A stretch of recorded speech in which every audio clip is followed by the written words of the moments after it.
Hey guys, today I'm going to walk you through the steps I took to bring this abandoned 1992 Yamaha Waverunner 3 back to life. Most abandoned or auction skis typically need the same amount of work, especially if they're this old.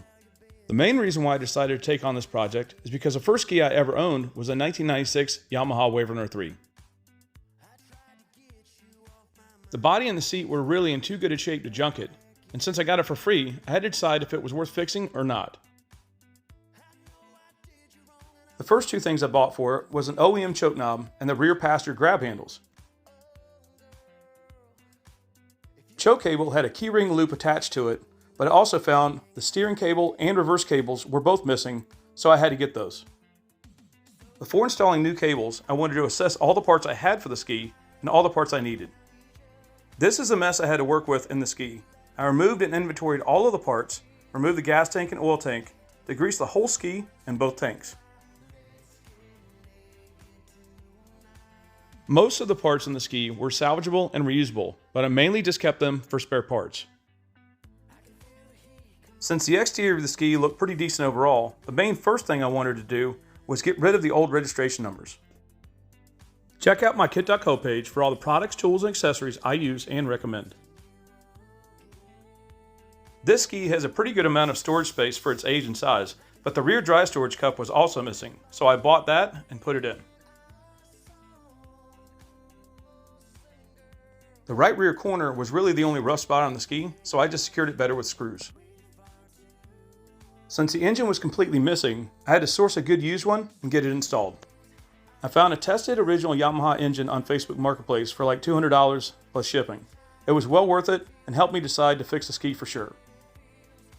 I verified the compression was good on both cylinders, prepped the engine, and got it installed in the ski. Here's a fully installed engine. If you have ever met me and know the kind of work I do, you'll know why you can practically eat off this engine bay. After installing the freshly cleaned gas tank and oil tank, I also installed new fuel lines, new oil lines, a missing water box, and a new starter solenoid. Now that I had the ski running good, it was time to get it looking good. Special thanks goes out to Matt at Ritco Products for supplying the black cut groove traction mats and custom seat cover so we could show you guys the cool products they have to offer. Here's a quick walk around the ski so you can see the condition of the foot pads and the shape the seat was in before I replaced them both. If you haven't yet subscribed to my channel, please take a moment to do so. I have a lot more videos to come.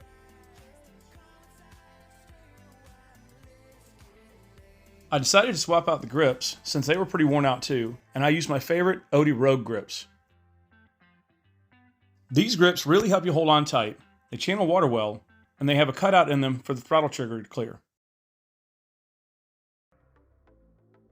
Here's a couple side-by-side shots so you can see what an improvement these grips made.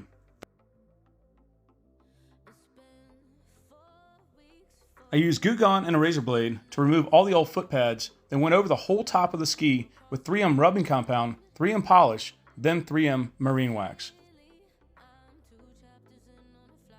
I did use rubbing compound and polish on the foot pad surface that I removed glue from, but I only used wax on everything but the foot pad surface.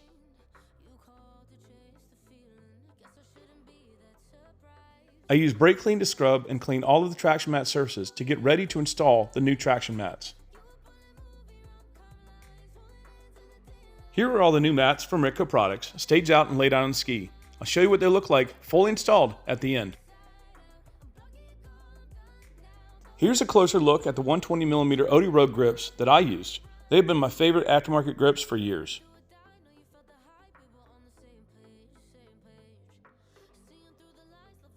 Here are some before and after shots of the custom seat cover install.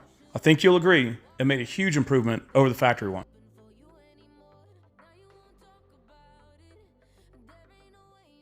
Now that the ski is finished, I'm going to show you all the things I did to bring this neglected and abandoned ski back to life.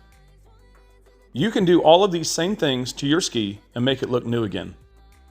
If you're looking for suggestions on what to do to your ski to keep it maintained or make it look new again, drop me a comment on this video or reach out to me and I'll do what I can to help you.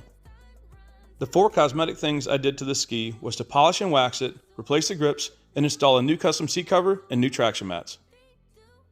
The grips we installed are OD Rogue grips, and the seat cover and traction mats are from Ritco products.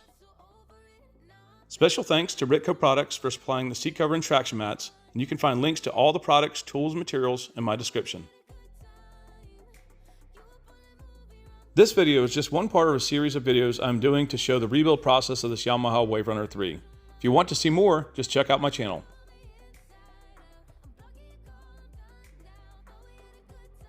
One cool thing about these OD grips is that they have a cutout in the flange for the throttle trigger to allow it to move freely.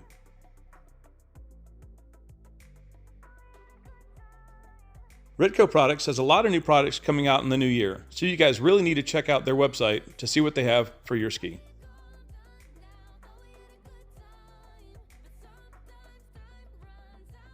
If you enjoyed this video or just found it helpful, please smash the like button, subscribe to my channel to see more cool videos like this one, and I'll see you in the next video.